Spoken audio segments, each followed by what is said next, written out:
Now we're going to look at what I'm referring to as hauntings, homes, and properties, okay? So this has more to do with demonic activity that involves places versus people. Now you need to understand something about demonic activity. All demonic activity originates with people.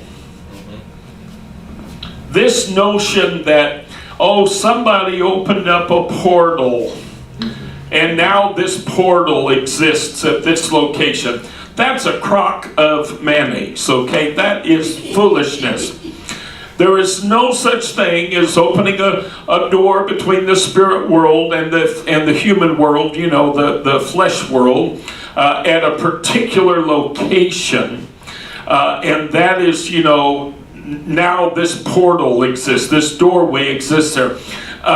No, all spiritual activity originates with people. A person has to open a door. All right, we've talked about it. Now you're going to notice what we're talking about this week and next or so, a lot of overlap, because it's the same identical principles, just applied slightly differently. People open the doors through witchcraft, through the occult, through paganism and various other means, through articles of divination and these sorts of things. Oftentimes when you're talking about indigenous peoples, you begin to get into religions that involve, depending on where you're at and depending on the specific groups of people, some of their forms of worship actually involve entertaining demons.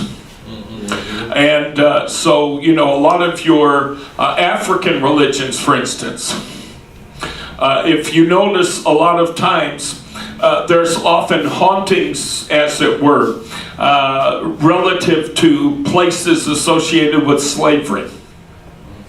And our good secular friends tell us, well, that's because slavery was such a blight. Well, first of all, I got news for you. And I know people get mad when the preacher says this. Slavery was a part of life for humanity for thousands upon thousands upon thousands of years.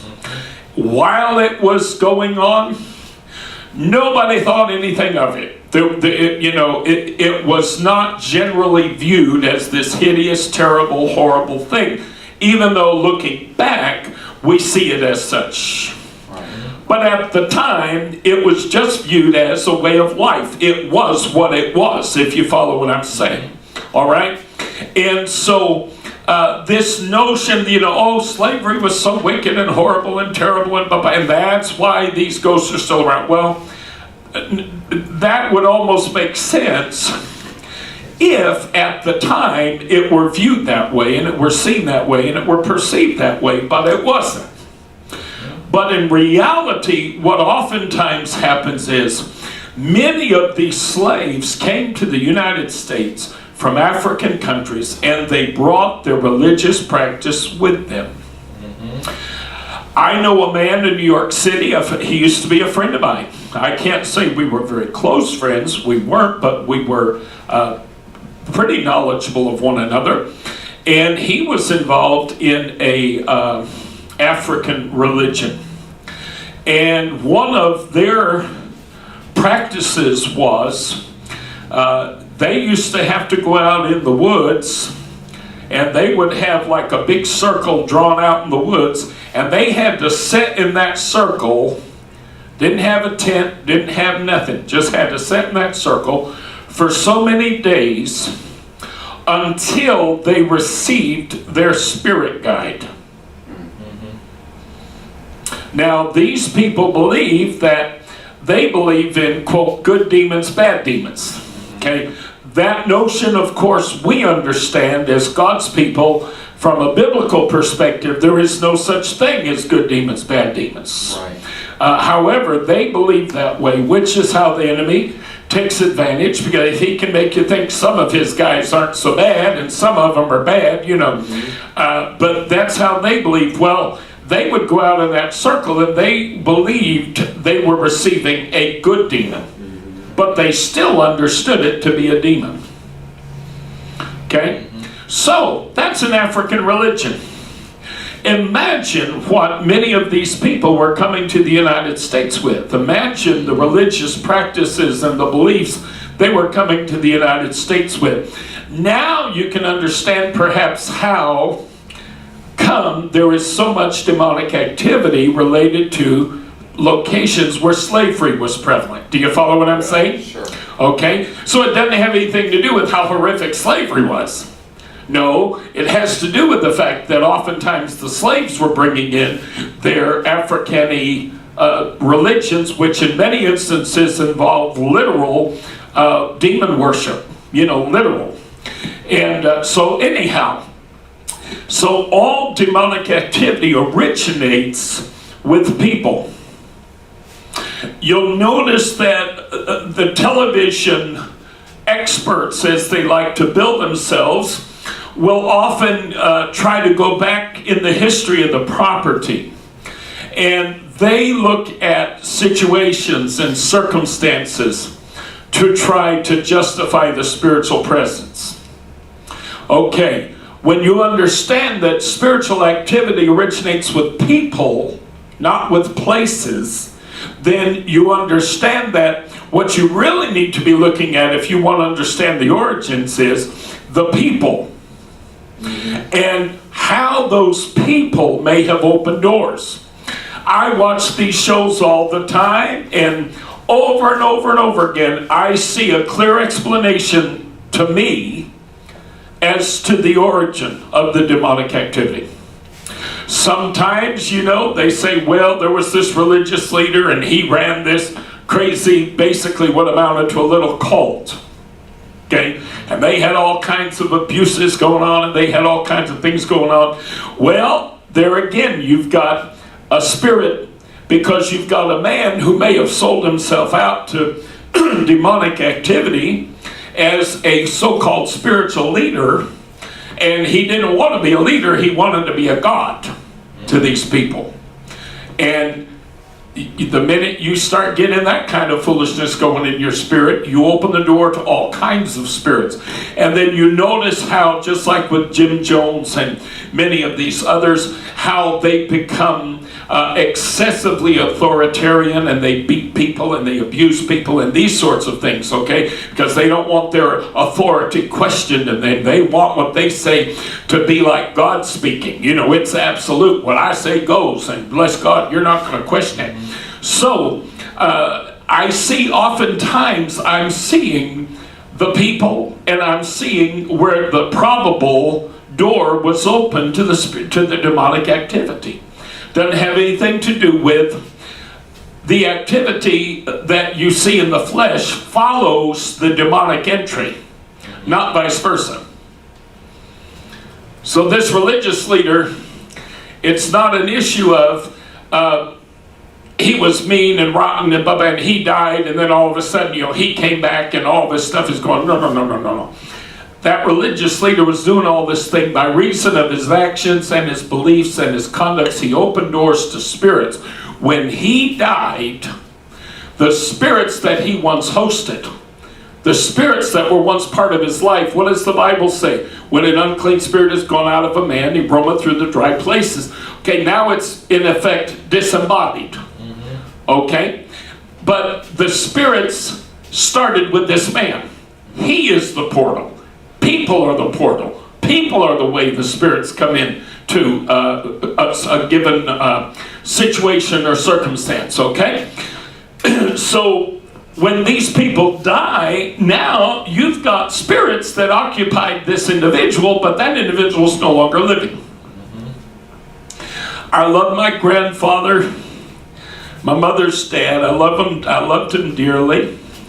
But my grandfather had a number of issues. I believe he had psychological issues, but I also am thoroughly convinced, I have no question in my mind, that he had demonic issues. I have no question that there were certain spirits that he gave license to in his life. He let them take control of certain areas of his life. And my grandfather had a number of areas in his life where things were just out of control. One of those areas was jealousy. My grandfather was my grandmother was huge. My grandmother was a very large woman. And my grandfather acted toward her like she was a size 2 in a bikini. You know, and I mean, and my grandmother never gave any indication in the world. I never saw any indication in the universe that she was unfaithful in any way, shape, size, or form.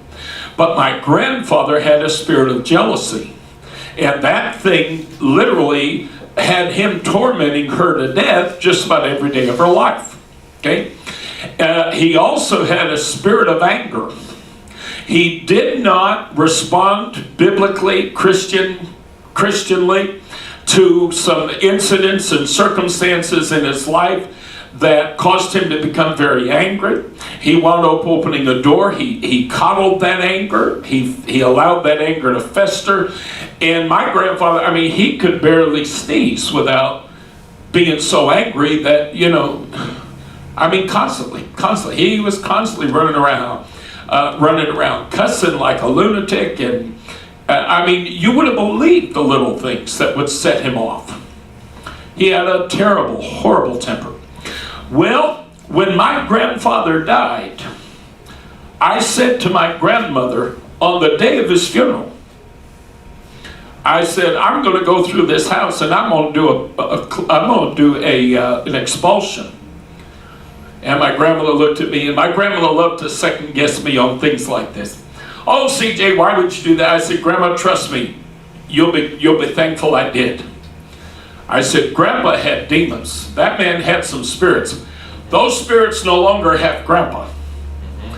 That means that if we don't get rid of them now, they're going to show themselves. I said before, I would not for 1 minute, based on my grandfather's conduct and the way he behaved and the way he conducted himself, it wouldn't have surprised me one bit if my grandmother told me, you know, a couple months later, man, we've got pictures flying off the walls and, you know, that anger demonstrating itself and all, you know what I'm saying?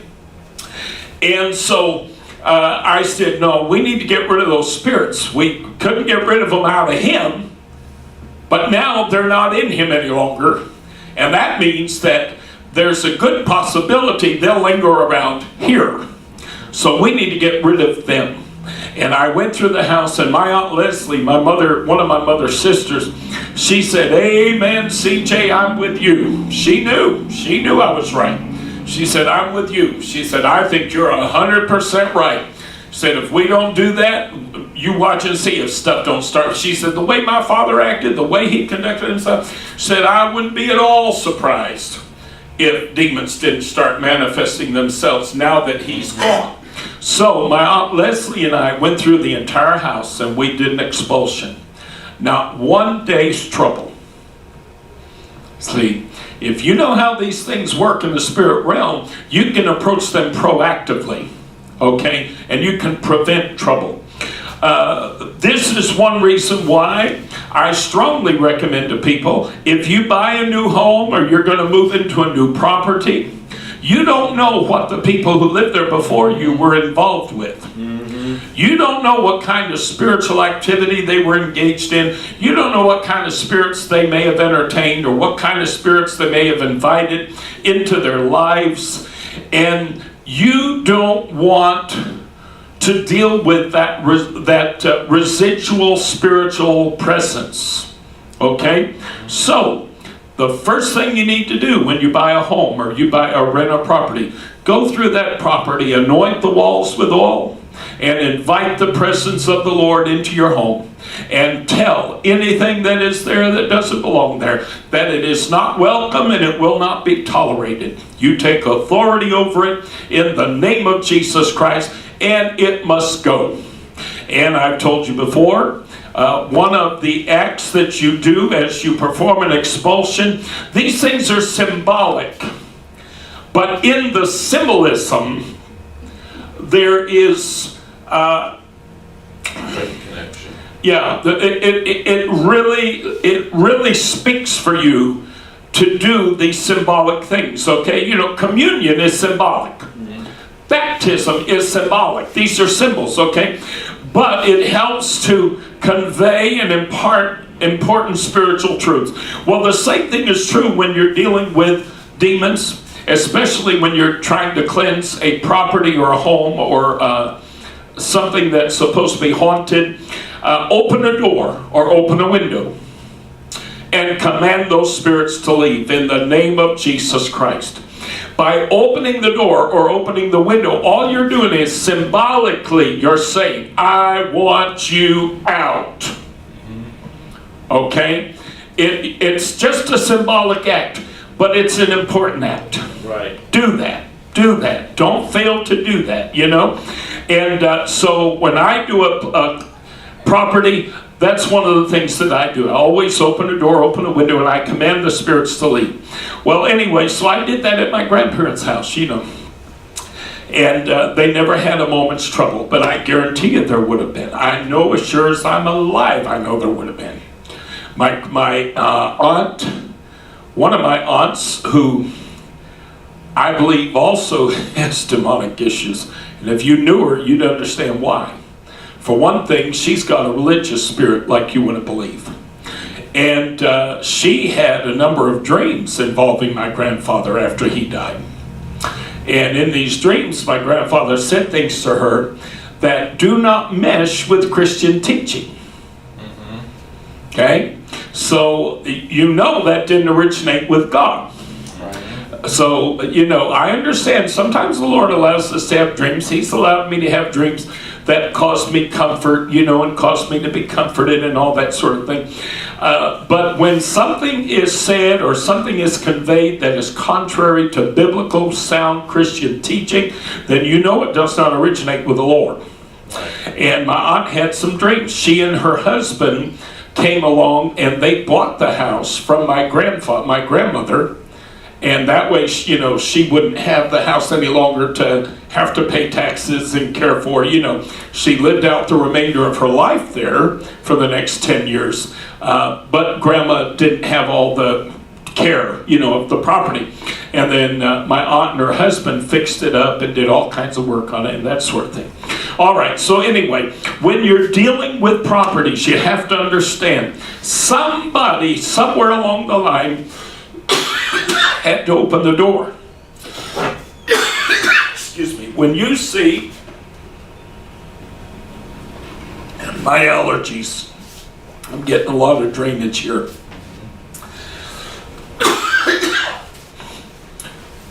When you watch these programs on television and you see there's a long track record at a given property for deaths, untimely deaths, or tragic deaths, youthful deaths, you know, accidental deaths, that sort of thing, then there is a good probability that a spirit of death was brought in on the scene, on that property at some point by somebody. Okay? So when these experts go back, they go back and they'll say, oh, you know, there's been all these deaths, and Amy will tell you, oh, well, this spirit's been here a very long time, you know. This thing's been here a very, very long time. But what they never talk about is what brought them in to begin with. No, they always try to act like the origin of the spirit was the death of a person, because according to them, the spirit is a person who once lived there. Do you follow what I'm saying? Yeah. All right. So according to their way of thinking, the origin is, well, when this person died, okay, now his ghost is doing thus and so. Well, from a biblical Christian perspective, we understand that the origin goes perhaps through that person, but it's not that person's spirit who's floating around doing things. No, it is the spirits that person invited into their life or allowed into their life that are now doing these things, okay? So somewhere along the line, you may have had, for instance, you've seen these programs where they talk about, there's one, for instance, there was a lady who killed a number of men. She actually kind of rented out rooms, more or less, and all of a sudden, without fail, these men that rented from her, she said, oh, they took off, and there was no record of where they went or what they did. And they found out years later she had murdered tons of men, had them buried all over her property. She'd have these men come in staying in her property, and then she'd get hold of everything they owned and everything they had and all their money and blah, blah, blah, but she was murdering. Well, there is such a thing as a spirit of murder.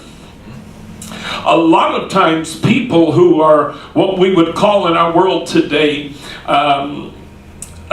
serial killers are under the influence of a spirit of murder. They're being driven to murder. They are literally being pushed. They're being driven by that spirit that has taken up entry in their life. Now again, you remember, we'll go back a few weeks in our talking about how demons work.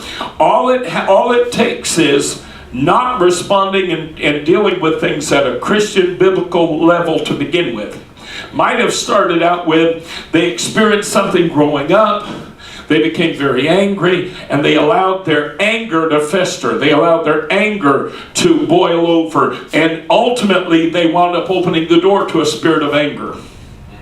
The spirit of anger then turned around and pushed that door open a little bit wider, so now came in a spirit of violence. Right? All of a sudden you got a kid who is angry all the time, but he's violent as well. All of a sudden he's fighting all the other kids, he's killing cats, he's doing all these things. Then, as time goes by, he winds up with a murderous spirit. Okay?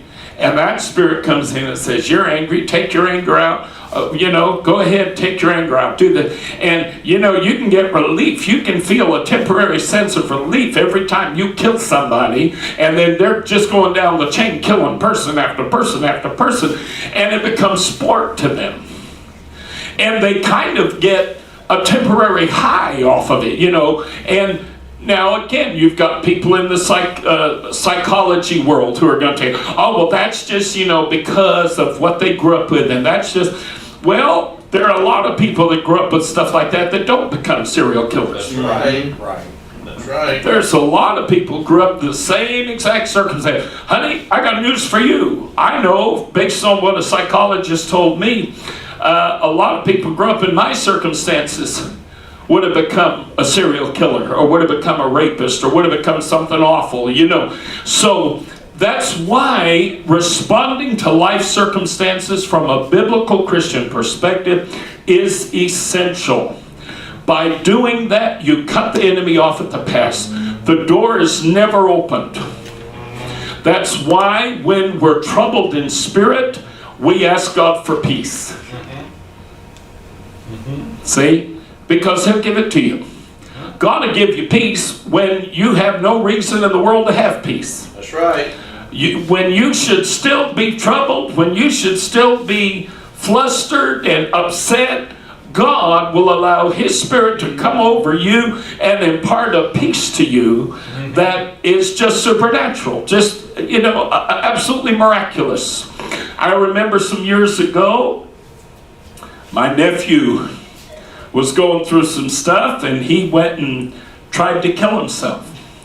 And I got a phone call saying, your nephew's in the hospital, he is on life support, and things don't look real good, you need to get up to the hospital. And that was in Tyler. Tommy and I got in the car, we're driving to Tyler, and of course I'm praying, and I'm praying, and I'm praying, and I'm praying, and I'm praying. And then all of a sudden, the Spirit of the Lord just spoke to my heart and said, it's going to be all right. Everything's going to be all right. All of a sudden, this peace came over my spirit. I didn't feel the need to keep praying about it. Listen, when God's given you the victory, you don't have to keep praying about it. That's right. When God's told you it's all good, then you quit praying. All right, literally, you stop. There's no longer any need to keep asking because God has spoken. And so the Lord put this peace. All of a sudden, I started singing this old chorus, and there is peace in the time of trouble. There is peace in the midst of the storm. There is peace though the world be raging in the shelter of His arm. And I started singing. I sung that all the way the rest of the trip to Tyler. I just sang about that peace that I was feeling and enjoyed the peace. I got to the hospital, Jack, I wasn't anxious, I wasn't concerned, I wasn't worried. I went in there knowing that God had spoken and everything was going to be okay before I even got there. And so it's imperative that we deal with things in faith, that we approach every circumstance and situation in our life with faith. That includes deeply tragic and horrific situations. This is where a lot of people fail the test. It can be anything from an accident involving a great deal of pain, like I talked about a little while ago. This lady had an accident. She was in a lot of pain, and she allowed the enemy to cause her to invite a spirit of pain into her life, because she began to hold God at blame for this accident. Instead of looking to God to comfort her, and instead of looking to the Lord to deliver her, she just started blaming Him and faulting God for what had happened to her. And this is why, to be frank and honest, and I know some people are going to have a hard time with this, but I'm going to say it because it's the truth. If you're molested, if you're raped, if you're the victim of a violent crime, you need to make certain you respond to those circumstances with faith. Because those kind of circumstances are ideal opportunities for the enemy to gain an open door. Yeah. Okay? I've cast more demons out of people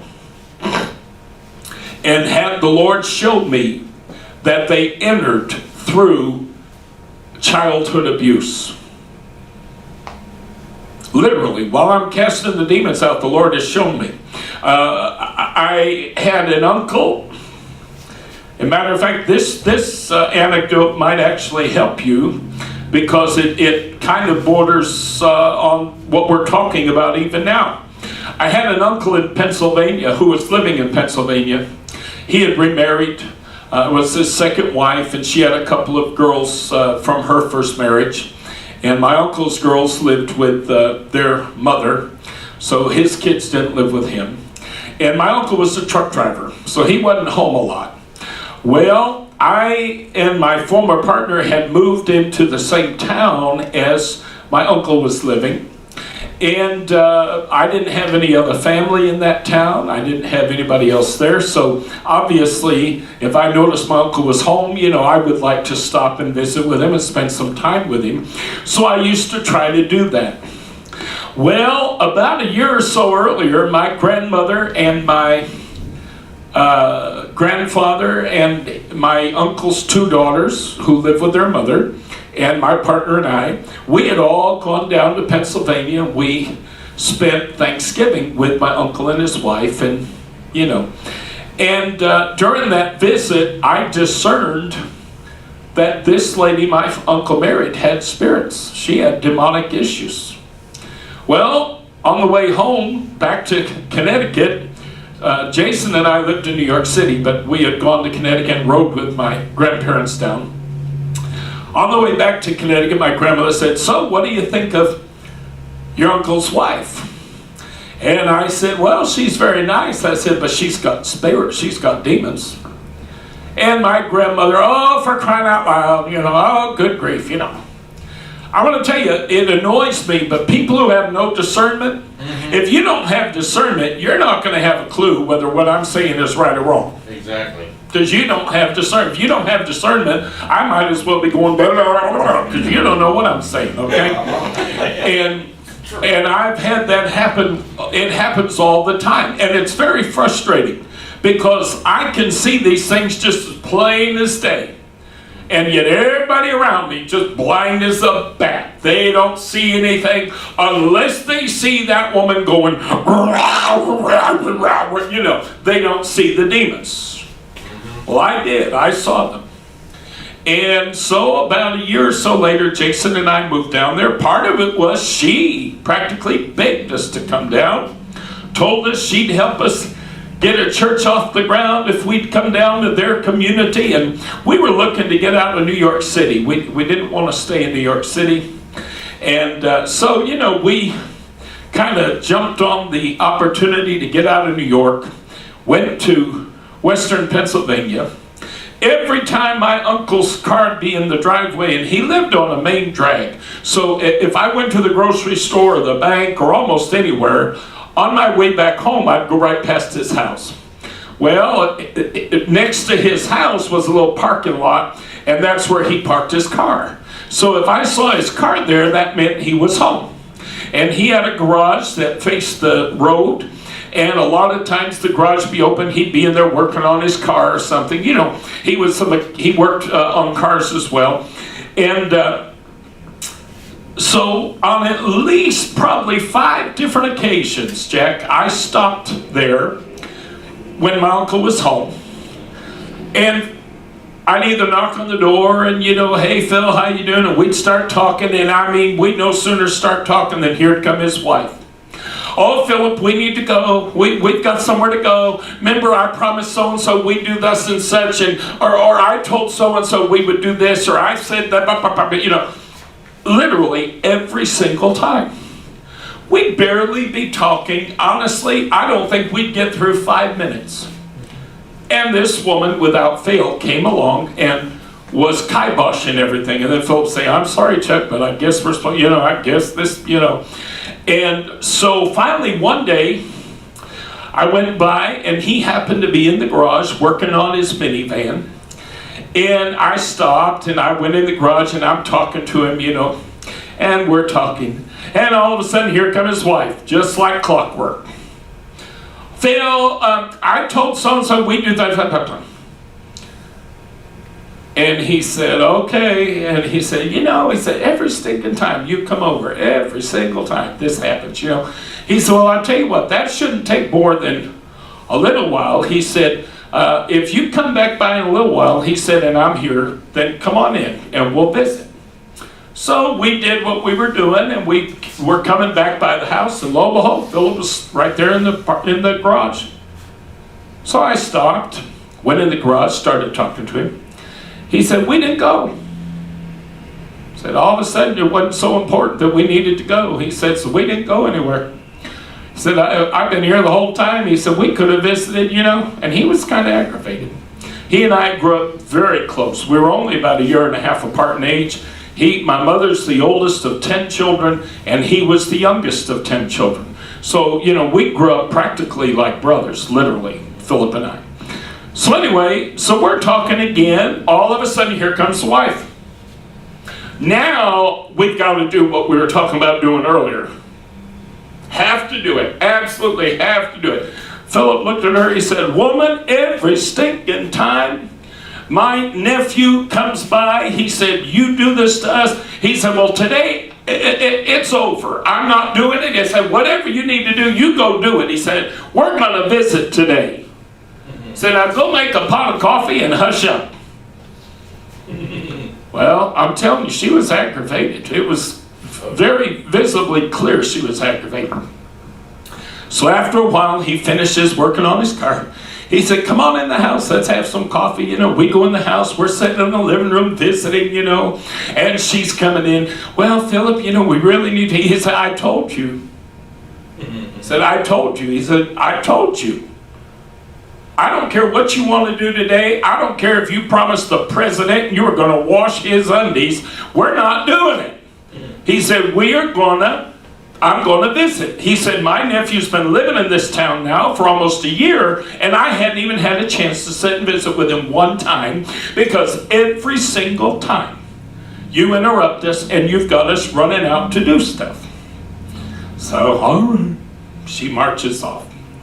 Well, after a while, Philip says to me, you know, I've been wanting to talk to you about something anyway. He said, I'm glad you're here. He said, there's something I've been wanting to talk to you about. He said, can I play a video for you? He said, I want to show you a video, and I just want your feedback on this video. And I said, okay. Of course, I don't know what video it is, whether it's a movie or a TV show or what it is. He says to his wife, her name was Faye, he said, Faye, where's that video that we made? Oh, Philip, I don't know where that's at. I don't know where that is. Oh, I don't know. It could be anywhere. I don't know. He's, oh, come on, you know where it's at. You know, blah, blah. No, I don't know where it is. And he said, well, I want to play it for Chuck. Oh, he doesn't need it. You don't need to bother him with that. Oh, for Pete's sakes, you know. Now, this woman, you got to remember, my uncle's only a year and a half older than me. So this lady's about my age. You know, at the time, I was like around 30. Roughly, you know? And so, Philip is looking under the TV, he's looking through the cupboard there, you know, and he finally finds it. She comes in the living room. Oh, Philip, for crying out loud, you don't need to bother. And she was like, she was trying so hard for me not to see this video. And I said to him, I said, Philip, what in the world's on this video? Because I'm noticing his wife's acting awful weird. I said, what in the world is on that video anyway? He said, well, I didn't really want to tell you. He said, I want you to watch it, and I want you to listen, and I want you to tell me what you see in here without me saying anything. He said, if anybody is going to know what all this mess is, he said, I know you would. He said, and I told Faye ages ago, we need to show this to Chuck because he'll know what this is about. So finally he said, well, what we did was, he said, we've been having some weird stuff happening around this house. So we've had doors closing and slamming and noises and all this kind of stuff going on. And he said, and it was really starting to bother the girls because her daughters were teenagers. It was starting to scare them and stuff. And, you know, he said, so one day when we left the house for the day, we set a camcorder up on top of the refrigerator, and we just left it on, pointed down the hallway toward the front door. And he said, we just left it on, and when we came home, I want to show you what we videotaped. I said, okay, cool. Immediately I knew why she was working so hard to keep me from seeing it. I knew that those devil's days were numbered. I knew that, glory, I knew deliverance was about to come. I knew all hell's going to break loose and heaven follows. And I knew that the minute Philip told me that little bit about that movie, I knew what it was. So he puts it in the VCR and he's playing it. And every once in a while, you literally saw this white burst of light, almost like it started in the kitchen and it went down the hallway toward the front door. This white, you know, they call it an orb now, but it was bigger than an orb. It literally was like, I can't hardly describe it, but it was like almost like a mini sun, and you could see the rays, as it were, coming off of it, and it would kind of go down the hallway and dissipate. After a little while, here come one again. After a little while, here come one again. It kind of reminded me of the movie Poltergeist. Mm-hmm. And you remember the scene where they were videotaping this something coming down the stairs? Mm-hmm. And with the natural eye, it kind of looked like light things coming down the stairs. But when you looked at the video, they saw people, apparitions, you know. Well, it looked like those light things, sort of like you saw in the movie Poltergeist. And I thought, well, maybe that's cars going by, and maybe that's just like the sun glinting off of their bumper or something, you know, or their, you know. I was trying to, because again, I don't want people to think that I just run around and every little thing I see and every little thing I hear I assume is of the devil. You know, I don't. I do try to reason it out and look at it in terms of, could there be a natural explanation for this? Right. Well, part of the problem is Philip's front door had glass in it, kind of like these doors, had glass in it. But cars are driving by, here's the door facing this way, cars are driving by like this. It's not like they're coming at it from this angle so that the sun would be hitting the front bumper, you know, the chrome or something, and then shining through the, no. They're driving by like this, so even if the sun kind of glinted off the car, it'd be kind of quick because it just passed, you know, that quick. Well, the light wasn't passing that quick. It was taking its time, going down the hallway and dissipating, going down the hallway and dissipating. And so anyway, I said, okay, well, something's out there. And after a while, I started to hear something, and I kind of leaned in. And Philip says, do you hear something? I said, yeah, I do. He said, see, I didn't want to say anything. I wanted to see if you heard it. He said, what do you hear?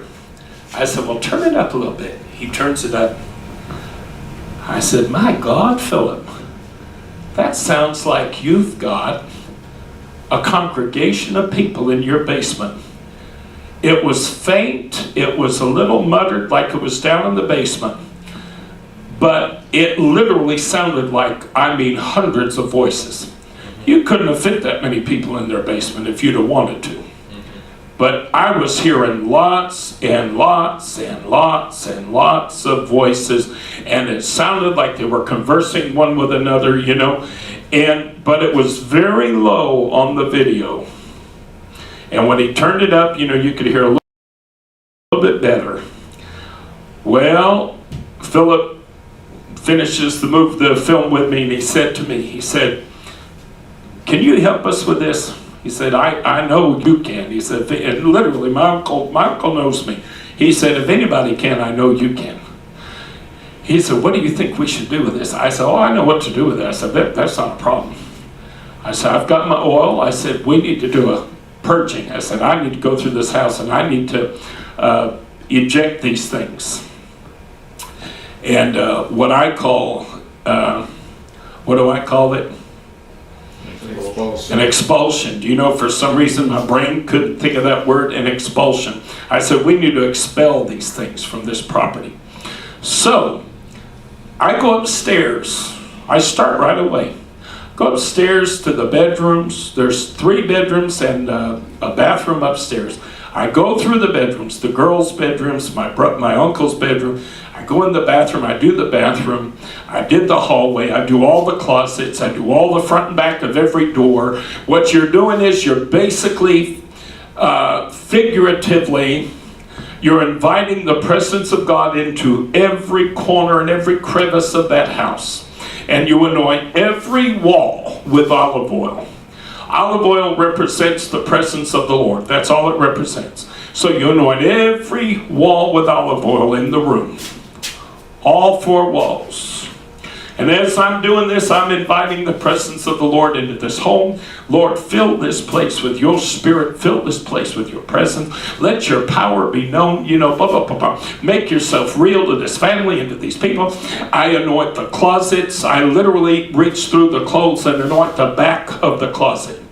And I'll say, if there's anything unclean, if there's anything contrary to the knowledge of God in this home, it is not welcome here. It is not even welcome in this closet. Nothing that is contrary to God is welcome on the front of this door, and nothing that is contrary to God is welcome on the back of this door. So basically you're saying you're not welcome anywhere. You know, you're not welcome on either side of the door. I go through the whole upstairs. I start to walk down the stairs, and I'm anointing the wall as I walk down the stairs with oil. All of a sudden, I hear the most ungodly, horrific scream you ever want to hear in your life come out of the kitchen.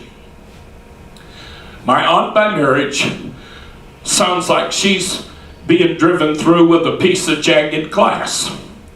Literally, screaming like The most high-pitched, horrific scream you've ever heard in your life. The biggest stupid grin come over my face. Because I knew. I said, thank you, Jesus. Here it comes. I told you, spirits are not attached to places. They are attached to people. My doing what I was doing, I'm driving them out of the location. Well, they can't leave the location without leaving her.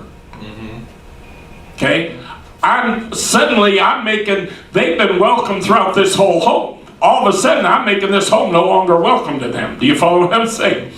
And all of a sudden, they begin to manifest themselves in her body. And my uncle literally grabbed her and pulled her. And her feet went limp. She was not going to walk with him. She was not going to go with him. He pulls her to the bottom of the stairs. And he said, Chuck, and he had such a look of horror on his face, because I'm telling you, if you'd heard the scream we heard, he said, Chuck, I don't know what's happening. He said, oh my God, I don't know what's going on. I said, Philip, don't worry about it. I do. And immediately I took that oil, I anointed her head, and I said, you unclean devil, in the name of Jesus, come out of this woman. And as I did that, she fell on the floor. She started writhing and foaming and just all kinds of stuff. I knew her daughter was due to be home from work. One of her daughters was due to be home from work. She worked at a local outlet mall. And I knew she was due to be home like within roughly an hour, because Philip had told me a little while earlier, she's supposed to be home in about an hour or so. And the first thing coming into my mind was, Lord, don't let that girl get home until this woman is delivered. Because if she walks in and sees me casting demons out of her mother, she's not going to know what's going on. And then I'm going to have her running interference, and it's going to mess things up. So the first thing I said was, Lord, don't let that girl come home until this woman is delivered. Then the Spirit of the Lord began to show me the spirits. He showed me how they entered. And I called them out and I said, you spirit of pain, you've come into this life because of the abuse visited upon her by her father when she was young. I don't know anything about this woman's story. But God showed me. That's a word of knowledge. Okay? I'm speaking knowledge that I do not have in the flesh. But God, by the Holy Ghost, is allowing me to know not just what spirit has invaded her life, but how it came in. It came in because her father molested her for years as a young girl. Okay? And the pain that she was harboring and all, she wound up welcoming in certain spirits, So I'm calling these spirits out by name, glory to God. And we're going, and probably for about an hour or so. And no, it was more than that actually. But anyway, when we finally got done and I knew that Faye had been delivered, boy, I'll tell you what a change in the atmosphere. What a difference in the place.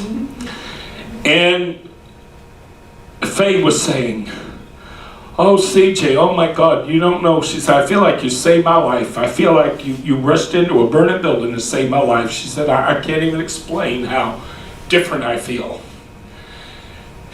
And I began to minister to her and tell her, I said, Faye, your father molested you when you were young. And it hurt. And you had nobody to talk to. Nobody believed you. Anybody, you tried to tell your mother didn't want to believe you. I said, and you wound up, feeling, and she sat there and she says, I can't believe you know all this. I can't believe you know all that. And I explained to her, I said, well, that's one of the gifts of the Spirit, is the word of knowledge. And I said, when this is why the Bible said the weapons of our warfare are not carnal, but mighty through God. Honey, when you're fighting on God's team, He gives you every ounce of information you need to know what you're doing. If you're really doing it by the Holy Ghost, you got everything you need. Amen. I don't need anybody to tell me nothing, Jack. Amen. I don't want you to tell me nothing. Well, we're sitting there talking, she brought us coffee and everything. My Uncle Philip is a big guy. He's 6'4", 290 pounds, and that man was shaking like a leaf. My grandmother told me a couple days later or so, I talked to her on the phone in Connecticut, you know, and I said, so did Philip tell you what happened with Faye? She said, well, I guess you called it, didn't you? I said, I guess you were right. She said, when Philip called me and told me what happened, she said, his voice was shaking so bad. She said, I've never seen Philip like that. She said, that boy was scared out of his mind. They will scare the bejesus out of you folks. Don't kid yourself. You start dealing with demons because things that were happening were well beyond the realms of the natural. Okay? That woman was twisting and turning every which way, ways that the human body can't turn and twist. And things were coming out of her mouth, sounds and voices, and you know. So anyway, I say all that to say, spirits enter by reason of people. Okay? If Faye had lived in that home when she died, yes, the spirits that were in her life would have then been without a host. And yes, they may have very well hung around the property. One of the most prevalent tools that the enemy tries to use in bringing demonic activity into the next generation. Remember what I said before about when they come out of one, that they'll kind of look for the next weakest link? Okay? One of the techniques they use to try to gain access into the next generation is what we refer to as the ruse of inheritance. In other words, they want you to think, well, my mother used to suffer with depression. My mother was suicidal. Therefore, I can understand why I would suffer with depression, why I would be suicidal. Do you see what I'm saying? Right. You think it's legitimate in your life because, after all, it's hereditary. They want you to think that. They want you to think that, oh, this is just a hereditary. It's not hereditary. You've inherited the spirits that your mother left when she died. Do you follow what I'm saying? And if you're not responding to circumstances and situations from a biblical Christian perspective, if you're not responding to that situation with faith, then you may inadvertently open the door. Next thing you know, daughter is now suffering from a spirit of suicide. Now daughter is suffering from a spirit of depression. The very things that mom was under. I've seen episodes on these shows. I'm telling you, when I watch these television shows, I see them very differently than they do. I can see all the pieces, Jack. I can see it all there, but I'm seeing it differently than these so-called secular experts. There was an episode of, I believe it's a Haunting, that's the name of the show, where a young lady and her mother became possessed by demons, and literally they had to perform an exorcism on her. But her husband, the girl's father, had killed himself. He had shot himself with a gun. This girl kept having a dream, the daughter, and in her dream she saw a shadow figure that seemed to be encouraging her father to shoot himself. She said, in my dream, my father was not in that room alone. There was something there with him. And she said it was like it was trying to encourage him. It was pushing him. See? There was a suicidal spirit. Yeah. That man was not just psychologically depressed. And no, there was a spiritual influence that was pushing him. And that spiritual influence was now tormenting the daughter because it troubled her deeply that something was trying to push my father to kill me. You know what I'm saying? She was seeing that there was something pushing him. It wasn't just, it'd be one thing if you just say, well, he was so depressed he shot himself. But when you have a dream repeating over and over and over again, showing you, no, it was almost like there was another person in the room, but it wasn't a person, it was like a so-called shadow figure. And it was pushing this man, and it was encouraging him. It's pushing the gun up to his mouth, all this. And she's seeing all this happening. And so it really caused her a lot of distress in her spirit, because she realized, wait a minute, something pushed my dad to do this. Well, all of a sudden now, Dad's dead. And then he appears to her in the garden of the house they moved into. Not that they lived in. They moved to a new house. And she looks outside and she sees her dad standing there. And this girl said, I knew something was wrong. I knew something was wrong. And this girl wasn't even claiming to be a Christian per se. But she said, I just knew that was not my dad. Something was going on. You see, that spirit's wanting her to lower her guard. That spirit's... We watched one show, one of these paranormal shows, where a gentleman had died. I forget how, whether he killed himself or what it was. Anyway, and one of the children was in her room one night. All of a sudden, an apparition appears to her, and it's her father. And he's kind of beckoning her to come to him. And she's kind of trepidatious about it. She's a little uncertain. Something doesn't quite strike her right. All of a sudden that thing changed form and showed its real self. Wasn't her father at all. But we got these foolish people out there telling people, oh, that's just the ghost of this person. That's just Listen, there are people who see these so-called ghosts and see them change form. See them appearing as their loved one, only to turn around and change into something demonic. You're talking to something you can't even see, and you think it is whatever it says it is, or whoever it says it is, okay? All right, so you need to understand, spirits come into a situation that is often referred to as a haunting. They come into homes, they come into properties, whether that be land, whatever the case might be, by reason of a person. There has to be an individual, somebody, or a group of people, whatever. There has to be some human connection to their entering that property. These so-called experts, though, this is an ancient spirit. It's been here for, tons and tons of millennium, and it's been here for hundreds of years. No, it is not. Somebody opened the door to that. Someone, some way, somehow opened the door to that. Another way oftentimes you'll find is, there's another one of these. I wish I could remember which show, but we've seen so many, I really can't remember which show exactly.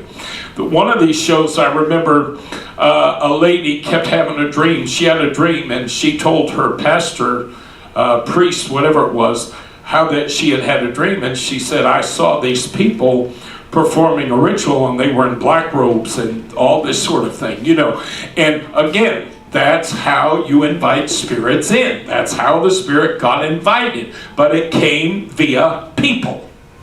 A spirit does not come without there being some human connection. There has to be some human activity that is opening the door to that spirit to enter. If it's a spirit of witchcraft, if it's a spirit of occult, then that oftentimes is invited by reason of people playing with witchcraft, playing with the occult, playing with articles of divination, things of this nature, okay? So if you've got something going on in your home and you find out, well, the person who used to live here, they used to conduct seances, they used to play with Ouija boards. All right, now you know how that spirit got there. It's not an issue of so-and-so died and now they're going, no. That get that out of your head. That's not at all true. What you're dealing with is the spirits these people invited by reason of their activity. You follow what I'm saying? And when you understand that, then a lot of times it helps you to better deal with expelling them, because now you know what you're dealing with, even if you don't have discernment. And I told Jack this. I said, if you understand how, we talked about this during Paranormal 101. If you understand how these things work, Martin, you don't even need discernment.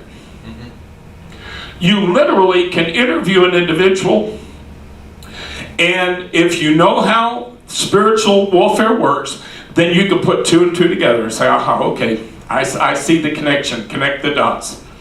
We had a mother contact us about deliverance, and then I'm going to have to quit tonight. We'll have to, I guess this will go more than 2 weeks. We had a mother contact us when we were over there on Inwood Road. And I told her, I said, if you can bring your son, we'll be happy to try to work with you. She brought her son to the thrift shop, you remember? And we had the little coffee shop area in the back of the thrift shop. And we brought him back to the coffee shop area. He sat there the whole time, clammed up, tight-lipped, wouldn't say 2 words. Just sit there, clammed up. The mother, the grandmother, I told them, I said, now, when I'm doing what I'm doing, don't you dare try to jump in and get in the way. I said, because I'm going to tell you, the minute you do that, I'm going to stop and say, okay, take them home. Because I'm not playing. But if you want me to help you, you're going to, God only knows what's going to happen. You know, even I don't know how it's going to play out. Well, they're sitting, Mom and Grandma are sitting there, and they're trying to egg him on, because I'm trying to get him to talk a little bit. I'm trying to get him to, first of all, I want to know whether or not he's even interested in being delivered. Mm-hmm. Right. Mom and Grandma are interested, but I'm not sure he's interested. And He wasn't. And so, and I asked her, I said, because she said, oh, we've gone to other deliverance ministers and, you know, and apparently he just went right back to the same garbage he did before. And I said, well, you can't do that. You can't do that. And I was telling him that, you know, and I'm trying to instruct. And as I'm talking to him, all of a sudden, I said, I can't remember the name exactly off the top of my head, but I said something to the effect of like, who's Richard? Mm-hmm. Like, was it, you remember that? Mm-hmm. I said, who's Richard? Or I can't remember the name, but it was something like that. Or Pat or somebody, you know? And the mother sat there and she said, oh, I don't know. I don't think he's ever known anybody by that name. Blah, blah, blah, blah. Then after a little while, she said, oh, wait a minute. He used to have a soccer coach by that name. And he used to go over to his house a lot. He spent a lot of time with him. He had a son that was about his age. And remember? All of a sudden, boom, it all just opened up in front of me. I was seeing it. It was as clear as a bell. You don't even have to have discernment to see. Do you follow what I'm saying? When you understand how spiritual warfare works, then you, without even having discernment, you could that would just fall open to you, and you'd say, okay, wait a minute. How common is it that soccer coach dad who has a kid this age is inviting little boys his son's age over to the house to spend time with he and his kid, and then he's molesting the kid? That is how that kid's spiritual issues began. I saw it as clear as a bell. And I told the mother, I said, that's how it started right there. That kid would never open his mouth to confirm or deny one word I said, would he? He literally, Martin, just sat there the whole time, just wouldn't even look at me, just sat there, clammed up, wouldn't say a word. But see, God was causing the layers to be pulled back. If that kid had any desire in the world to be delivered, the Lord was peeling back the layers. And when the Holy Ghost does that sometimes, what it does is, in effect, it's like peeling off the scab. And it exposes the wound. And a lot of times that's a good thing, because then that pain that they may have been pushing down and suppressing for so many years, that pain and that torment in their spirit over this event and what was going on, all of a sudden it's kind of exposed. And if that boy would have allowed himself, as the Holy Ghost was peeling back that scab, if he'd have allowed himself to experience and feel the pain, if he'd allowed himself to feel that pain from all that which had transpired, and if he'd allowed himself to maybe start to cry or start, just whatever, that would have been the beginning of him being in a place to receive deliverance. But he was holding on to those demons as hard as he could. He was not going to let that pain go. He was not going to let that hurt go. He was not going to let that betrayal go. Do you follow what I'm saying? Yeah. And until he's ready to do that, he was not a candidate for deliverance. Yeah. And the interesting thing is, I videotaped that session. I had the videotape set up. And there were kitchen cabinets in the corner of the room. There was a sink in the corner and there were like kitchen cabinets there. When you look at that video, of course, everything Tommy sees, he has an explanation for, which drives me up the wall. But when you look at that video, it literally looked like the grain of the wood in the cabinet was moving. It looked like that kid was sitting and there was all this heat around him. Because you know how when heat rises, it kind of makes like things behind it look wavy and move, That is what I was seeing. When I looked at that video, I said, look at this. This looks like this kid is in the center of heat. And that there's heat going up. Because look at the way, well, maybe that's just the camera. Maybe that's just the way the camera's like. Now, I've used video cameras 1,000,000 times. I've videotaped all kinds of stuff. Never one time have I seen a video camera create that effect when it was videotaping a wood grain. No, I'm telling you, that boy had so much demonic activity in his life that literally there was an invisible heat, so to speak, that was just rising off him, and even the camera detected that heat. And because I had a feeling we needed to videotape, I don't know what to do with the videotape, but there had to be a reason the Lord would have me to videotape that. There must have been something that was going to be caught. But anyhow, all right. So basically today we understand the most important principle of hauntings, so-called. All right? And that is all spiritual activity involving homes, places, properties, buildings, all that activity has to have had a start with somebody. Okay? It is not an issue of a dead person coming back. No, that's not what you're dealing with. What you're dealing with is the spirit that somebody invited there. And it could be a person who lived there and died there. It could be a spirit that person had invited into their life.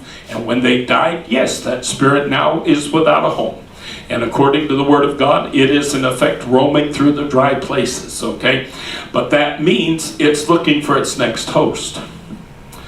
And I've talked before about it, and I'll just say real fast again. Spirits find you. If you are a person who is spiritually vulnerable, and you're in a bad place spiritually, and you are easily able to be made a victim to demonic activity, those things find you, honey. And they will call you to these locations. They will draw you to these locations. How many times when you watch these programs do you see people say, oh, I went to look at this house, or I happened to see this house while I was walking down the street, and oh my God, I just had to live there. Oh, I just had this overwhelming feeling that that's where I had to live. And they go in with this incredible hyper-optimism only to have it all turn sour real fast. Okay? That Spirit found you. That draw you felt was literally the Spirit drawing you to that place, because it knew the history was there to justify its presence. It could use the history to justify its presence. And all they got to do is put the two together, put you together with that location, and boom, we've got a perfect storm. So they will draw people who are spiritually vulnerable to a location. So that's something else, I tell people. If you're feeling drawn that strongly to something, you might want to think about it. If you're not in a good place spiritually, you see, as Christians, I don't feel drawn to places. No, I feel the direction of the Lord. Now, if I go somewhere and I say, well, you know what? The Holy Ghost spoke to me and said, that's where I want you to be. You follow what I'm saying? That's entirely different than saying, this place was just calling for me. I just felt like this place was calling me. I just felt like this place was, do you see what I'm saying? It's a whole different transaction. It's a whole different situation. So next week we're going to continue. And as we continue with this, those that are watching the recent of the internet, I want you to understand, by the time we get done with this, you're going to know how to bring victory and deliverance into your own home. You have the ability in Jesus' name. All right.